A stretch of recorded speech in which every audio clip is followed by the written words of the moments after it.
आज की थाली में है एक ऐसा कॉम्बिनेशन जो शायद आपने पहले कभी नहीं ट्राई किया होगा। स्वीट कॉर्न पुलाव और दही तड़का। तो आइए देखते हैं। हेलो, ओम शांति। आप सभी का स्वागत है बीके सीमा की सात्विक रसोई में। हर दिन एक जैसा खाना खाते खाते कभी कभी मन करता है कि कुछ ऐसा बनाया जाए जो कम मेहनत में बने और देखने में भी खूबसूरत लगे और खाने में भी दिल खुश कर दे।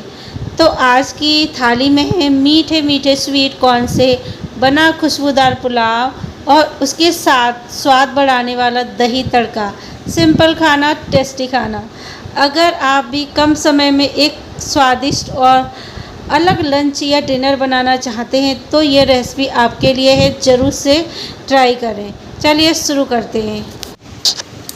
तो देखिए यहाँ पर हमने पुलाव बनाने के लिए क्या सामान लिया है। यहाँ हमने 3 से 4 टमाटर लिए हैं, रफली चॉप कर लिया है, और 3 से 4 हरी मिर्च ली है, उनको भी काट लिया है, अदरक घिस लिया है, और आधा कटोरी स्वीट कॉर्न लिए हैं, आधा कटोरी फ्रोजन मटर, और 3 आलू लिए हैं, उनको काट लिया है, और बासमती चावल लिए, उनको धो के रख लिया है, 10 मिनट के लिए भिगो के रख दिया था।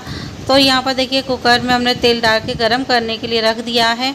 तेल अच्छे से गरम हो जाएगा तब हम इसमें जीरा डालेंगे। तो जीरा हमने डाल दिया है, अदरक हींग डाल दी है, अदरक डाल देंगे, अदरक को थोड़ा सा भूनने देंगे। उसके बाद ही हम इसमें हरी मिर्च डालेंगे। हरी मिर्चों को हमने लंबा लंबा बीच से ही चीरा लगा के रखा है, साबित रखा है, और 1 मुट्ठी भर के हमने डाल दिया है इसमें कड़ी पत्तों को बारीक चॉप कर दिया था। और उसके बाद हम इसमें डालेंगे टमाटर, जो कि हमने रफली चॉप करके रखे थे। बहुत ज़्यादा बारीक या पेस्ट बना के हमें इस पुलाव के अंदर टमाटर का यूज़ नहीं करना है, और ना ही हमें इसमें टमाटर को ओवर कुक करना है, पकाना नहीं है, बिल्कुल मैश नहीं करना है। उसके बाद ही हमने टमाटर डालने के बाद थोड़ा सा 1 मिनट के बाद इसमें हमने डाल दिए स्वीट कॉर्न और मटर को, और फिर आलू को भी डाल दिया है हमने, और इन सबको डाल के सब्जियों को डाल के अच्छे से मिक्स करेंगे। और उसके बाद ये हमारे भीगे हुए धुले हुए चावल थे, ये बासमती चावल हैं, आप जो भी चावल खाते हैं वो चावल ले सकते हैं, और इनको हमने इसमें डाल दिया है।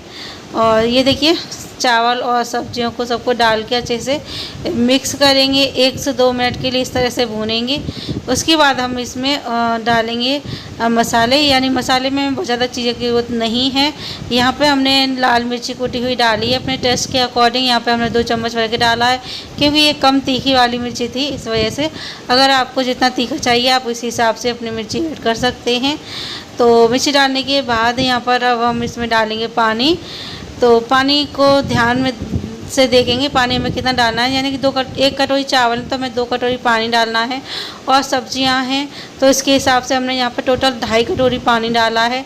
थोड़ा सब्जियों का पानी डाला है आधा कटोरी, और 2 कटोरी चावल 1 कटोरी चावल उसके हिसाब से हमने 2 कटोरी पानी डाल दिया। तो टोटल 2.5 कटोरी हमने पानी का यूज़ किया है। बहुत ज़्यादा पानी नहीं डालेंगे, अगर ज़्यादा पानी डाल देंगे तो जो हमारा पुलाव बनेगा वो एकदम खिला खिला नहीं बनेगा। इसकी वजह से ध्यान से पानी को डालेंगे मेजरमेंट के साथ में ही।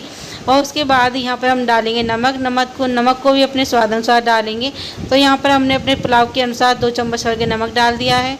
उसके बाद यहाँ पर हमने एक बड़े साइज़ का नींबू लिया है, इसको इस तरह से निचोड़ के डालेंगे। इसमें टोटल 2 चम्मच जितना नींबू का रस निकला है, तो हमने 2 चम्मच जितना नींबू का रस डाल दिया। यह माने आप एक बड़ी साइज़ का नींबू का जूस इसके अंदर डाल देंगे। इससे पुलाव जो हमारा है बहुत ही टेस्टी या लेमन जैसे फ्लेवर का हमारा ये पुलाव बनके तैयार होगा। एक बार से आप इस तरीके से पुलाव को बना के उसे ट्राई करना, और ये कम समय में बन जाता है। 1 सीटी आने तक हम इसको पकाएंगे। तो यहाँ पर देखिए जब तक सीटी आती है तब तक हम यहाँ पर दही तड़के के लिए तैयारी कर लेते हैं। तो 2 खीरे लिए हैं, 2 टमाटर लिए हैं, खीरों को धो लिया है, टमाटर को भी अच्छे से धो लिया था। इसके बाद खीरों को हम छील लेते हैं। तो यहाँ पर देखिए दोनों खीरे हमने छील लिए हैं। यहाँ पर हमने चॉपर लिया है, इसके अंदर हम खीरों को रफली चॉप करके डाल देंगे। इसको हमें थोड़ा सा बारीक महीन चॉप करना है, इसकी वजह से हमने चॉपर का यूज़ कर रहे हैं। अगर आप चाहें तो हाथों से भी चॉप कर सकते हैं, पर जल्दी करना है फटाफट, तो इस वजह से इस चॉपर का यूज़ कर सकते हैं। तो इसी में हम टमाटर को भी चॉप कर लेंगे खीरे चॉप करने के बाद में। तो यहाँ पर देखिए हमने खीरा और टमाटर को चॉप कर लिया। उसके बाद कढ़ाई लिया, कढ़ाई में तेल डाल दिया, दो से 3 चम्मच जितना, और तेल गर्म हो जाए उसके बाद जीरा डालेंगे, हींग डाल देंगे, और उसके बाद ये अपने चॉप किए हुए टमाटर डालेंगे। इसमें टमाटर को आप बारीक चॉप करके भी डाल सकते हैं, पेस्ट बना कर भी डाल सकते हैं, कोई प्रॉब्लम नहीं है। तो देखिए टमाटर को हमने डाल दिया है, थोड़ा सा भूनेंगे उनको टमाटर को अच्छे से, और इसके साथ में हम डालेंगे इसमें हल्दी पाउडर, आधा चम्मच से भी थोड़ा कम हमने हल्दी पाउडर डाला है। थोड़ा सा लाल मिर्ची कुटी हुई डाली है स्वाद के अनुसार, और थोड़ी सी हींग, थोड़ी धनिया पाउडर डाल दिया है।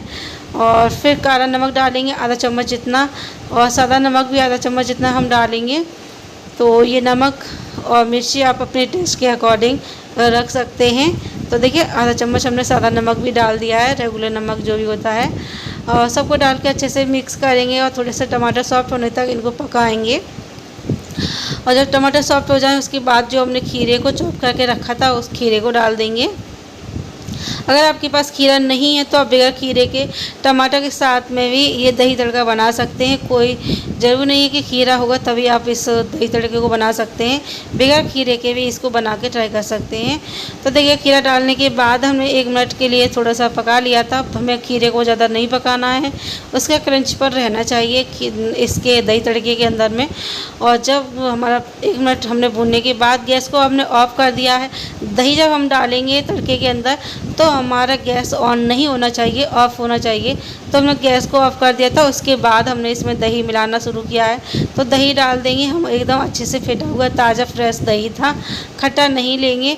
और तो देखिए उस दही को अच्छे से तड़के के अंदर मिक्स कर दिया है। उसके बाद यहाँ पर हमने हाफ़ कटोरी जितना बूंदी लिया है, रायते वाला जो बूंदी होता है वो लिया है, तो आप वो बूंदी ले सकते हैं। और ये देखिए हमारा एकदम से दही तड़का बनके एकदम गाढ़ा गाढ़ा सा दही तड़का बनके तैयार हो गया है बहुत ही कम टाइम में। सच मानिए ये दही तड़का बहुत ही टेस्टी बनता है। इसको आप पूरी पराठा किसी के साथ में भी खा सकते हैं। और ये देखिए हमारा पुलाव भी बनके तैयार हो गया है। 1 सीटी आने पर हमने गैस को ऑफ़ कर दिया था, उसके बाद इसको टेम्परेचर अपने आप से डाउन होने दिया था। उसके बाद हमने कुकर को खोला है, और कुकर खोलने के बाद तुरंत ही इसको चलाना शुरू नहीं करेंगे, 1 मिनट के लिए इसे छोड़ देंगे। उसके बाद ही हम इस पुलाव को निकालना शुरू करेंगे।